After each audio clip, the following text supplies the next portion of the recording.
3, 2, 1 și... Salutare toată lumea, eu sunt Redu și bine v-am regăsit la un nou episod. De data asta ceva mai special, începe New Times 5. Avem aici o multitudine de playeri, de data asta Iuli, Azul și eu o să ne ocupăm de manageriatul serverului. Salut! Avem aici membri din sezoanele trecute, Riu, Amidon, Explo, Alex Viz, Larcot, mamă, sunt toți Larcot printre noi, Rider, Neblăduț, dar avem și o serie de jucători noi care s-au gândit să ni se alăture. L-avem aici pe Arabu ITB. Salutări spre domnul Redu. Locoma. Salutare! Ionut Streaming. Salut! Classic. Ciao. Și nu în ultimul rând, Teddy. Salut! De altfel, îl avem și pe Aicioncio, care din păcate nu a putut să ni se alăture. Îl avem aici ultimul și pe Scruby, care cine știe pe unde e plecat prin Croația.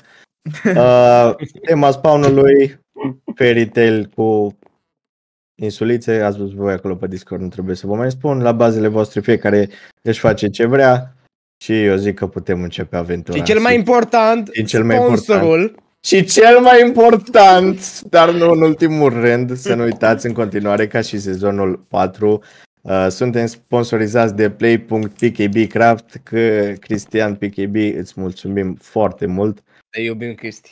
Mulțumim frumos, exact. Cristi. Mulțumim, Cristi, de la toată lumea, vă rog. Mulțumim, Cristi. Mulțumesc, PKB, mai salvat. Ieși de aici și pata. Bun. Ne-ați dat de mâncare. Mulțumim frumos și acum puteți să începeți aventura. La galop. Ok. Succes. Ok. Ciao. Pa, băieți, mă duc cu nevasta mea, Rider. Da, mă, băieți, și cam se pare că am reînceput o nouă aventură, de data asta pe New Times 5. Măi, pe acest server, sincer vă spun, am chef să lucrez la un village de tip nordic, ceva vikingi, temă din asta foarte hard. Cred că lucrul amuzant este faptul că zona de zăpadă nu se află în nord, pentru că am primit deja seed-ul și am aflat că trebuie să mă duc în vest pentru ca să găsesc o zonă bună de zăpadă.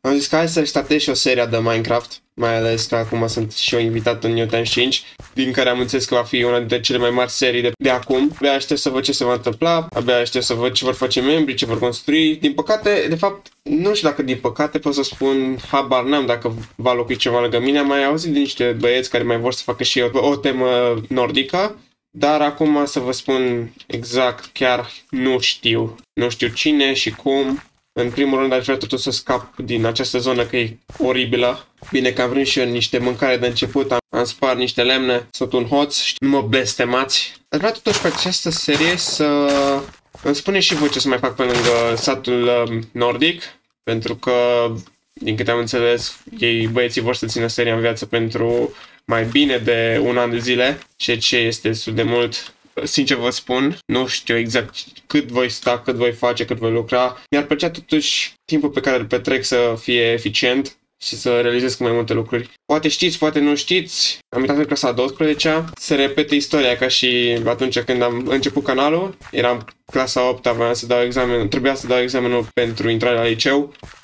Deci, da, istoria se repetă. Țin minte că atunci eram foarte stresat, extrem de stresat cu examenul de valoare națională. Gândeam că e cel mai greu lucru pe care voi face în viața asta, dar am realizat că sunt alte lucruri și mai grele, ca orice om. Sper doar ca bacul să nu fie la fel de greu, mai ales că plănuiesc să mă apuc de pe acum să învăț și să mă ocup și cu alte lucruri pe care mai trebuie să le mai fac. Totodată vreau să poate să mă apuc și de live-uri, să mai băgăm așa o joacă din când în când, mai ales pe New Times, pentru că nu vreau să rămân în urmă. Știți că nu sunt genul de om care vrea să piardă în fața altora. De asemenea, aș dori să pun un challenge să nu mor niciodată. M-a aruncat un ciobolan în lava de la spawn, a crezut că este amuzant, dar este un dead pe care eu nu voi pune, pentru că nu mi se pare unul fair. Dar aș vrea să fac un challenge și anume dacă cumva mor să... Uite, diamante, Dacă cumva mor să trebuiască să fac din nou toate itemele. Vreau să mă grăbesc acum să iau diamantele alea, o să caut rapid niște iron.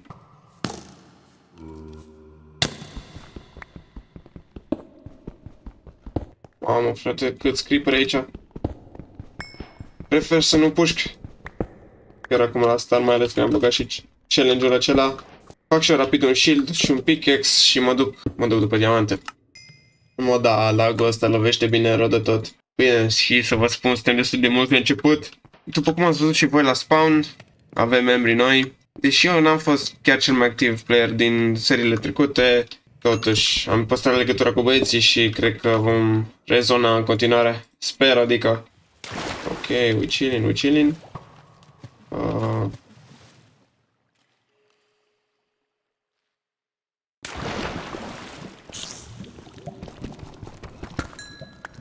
Bun. Primul cu achievement-ul de Diamond. O să cred ăștia că iar mă joc pe X-Ray.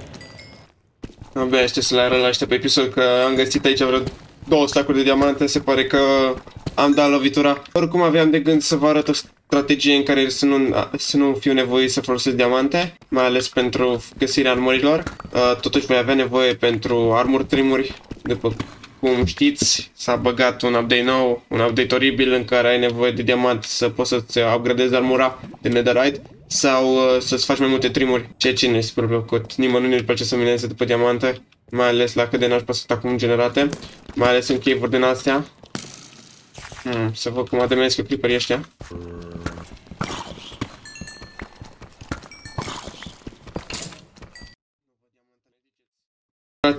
Nu am voie să dau rush. N-am voie să fiu cel mai puternic. Oricum nu cred că ștacheta poate să fie luată de cineva. Nu cred că sunt amenințat. Din păcate...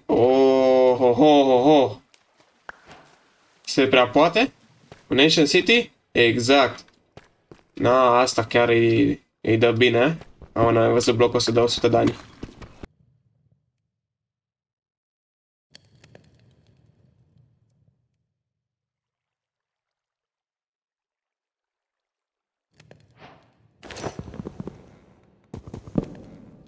Mă, sincer vă spun, nu mi-aș face niște pantaloni, pentru că am posibilitatea să-i găsesc în Ancient City. Vreau să mă duc așa de control să văd ce găsesc pe acolo, dar nu știu dacă mă voi avânta, sincer, prea adânc, nu e afacere, mai ales că acum sunt și naked, îmi iau one shot de la Warden.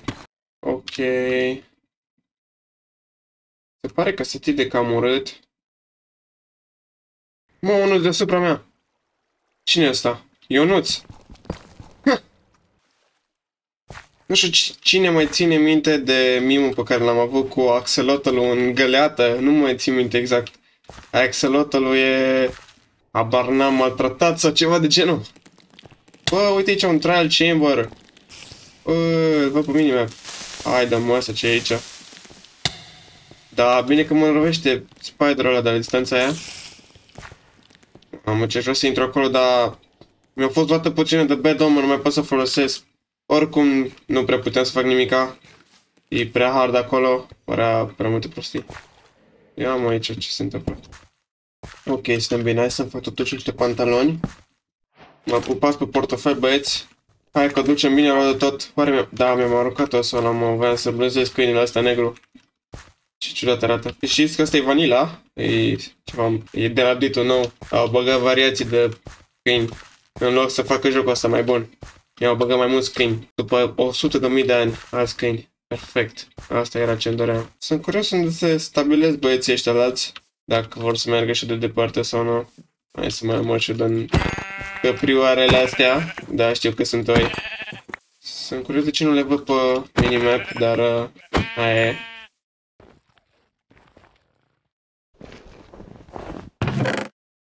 Perfect. Perfect și asta, că aveam nevoie de poțiuni.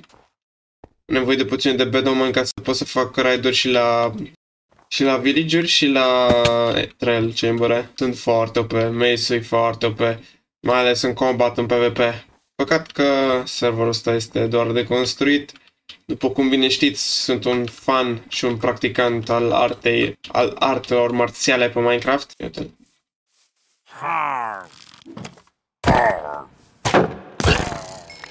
Și bad omen 5, perfect, mi-am scos. Ce să mai arunc? String-ul ăsta, n-am nevoie de el. Am încercat să mă vând asta. 2 de level 5. Ai, ce vorbești?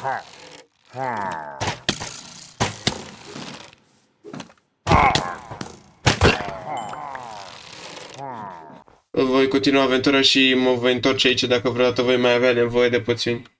Am găsit și primul village. Nu planuiesc să stau în el, vreau doar să lutez, să iau rapid ceva din el și să-mi continui drumul. Mamă, ce sărăcie în casa asta. Hai, vine și un pat că... Pâine! Wow, o să arunc lemnul ăsta inutil. Paper-ul... Hai să-l iau. Mi-aș face o barcă să patinez pe drumul ăsta, dar nu mai am loc în inventar. Nici măcar de atât. Ia uite-mă, un iglu. Hai că luăm gratuit de aici o puțin de weakness. De fapt, nici n-am nevoie de așa ceva. Mai degrabă de acel golden apple. Și o să arunc patul, că n-am nevoie de el, am lână. Bă, nu cred, am găsit stronghold-ul. What the hell, bro? Am găsit stronghold-ul. Ți-ai băgat picioarele. Na. Undeva pe aici ar trebui să fie librăria, după cum... O, așa, perfect. Hai să vedem ce găsim. Un armor trim. Vreau să-mi iau cărțile. Ce să arunc. Cred că glowberries n-am nevoie de așa ceva. Chiar ajung să explorez stronghold-ul primul. Deci mie nu vine să cred ce noroc chiar am. Să găsesc stronghold-ul chiar aici. Interesant, totuși. Chestii inutile, genial. Hai să mă duc și în cealaltă librărie. Rapid și pe urmă să ies de aici, că nu vreau să stau prea mult timp. Mending! Ho! Mulțumesc, șefule. În loc la așa ceva, că n-am nevoie de banner. Smite, Fire Protection, Sharpness, Power. Mamă, vezi că astea-s hard. De Smite n-am nevoie, sincer, vă mulțumesc. Am să ies de aici.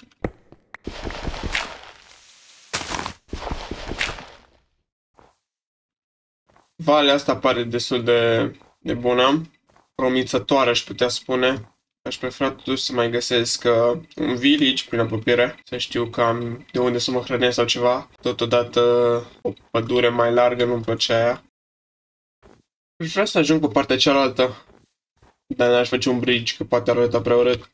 Plus că nici n-am suficiente blocuri. Sau hai să vedem. Nu mă bag eu, frate, să cobor până jos.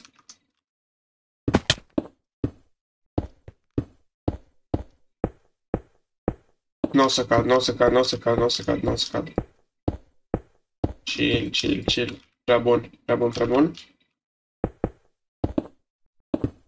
Skill-ul de Bedwars nu-l uiți niciodată. Perfect.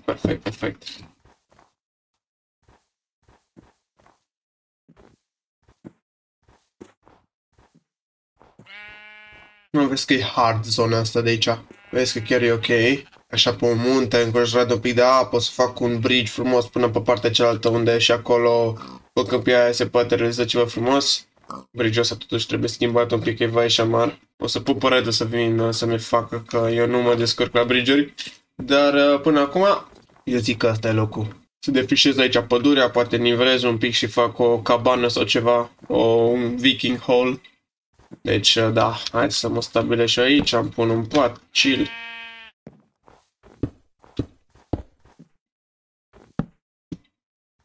O să defrișez pădurea asta.